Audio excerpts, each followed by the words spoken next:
In today's video, I'm going to teach you how to embed Google Maps into Notion. If you want to add a map directly inside your Notion workspace, the good news is that it's very quick to do. Embedding a Google Map can be useful for travel plans, business locations, event pages, team guides, or any document where you want people to view a place without leaving Notion. Once inserted, the map sits right inside the page, making your workspace more interactive and easier to use. To get started, open the Notion page where you want the map to appear. This can be an existing page that you are already working on or a brand new page if you are building something from scratch. Before you add the map, make sure you click into the area where you want it to live.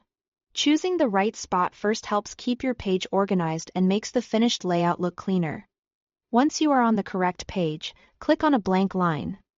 This is important because Notion uses commands to insert different types of content blocks. On that blank line, type /map.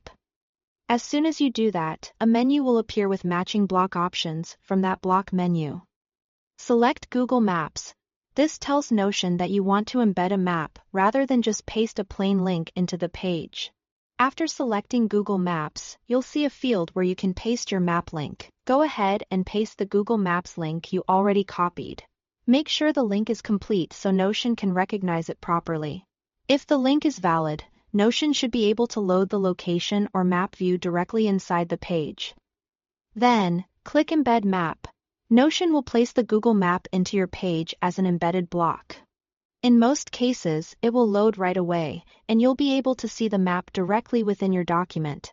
This makes it easier for anyone viewing the page to explore the location without needing to open a separate browser tab.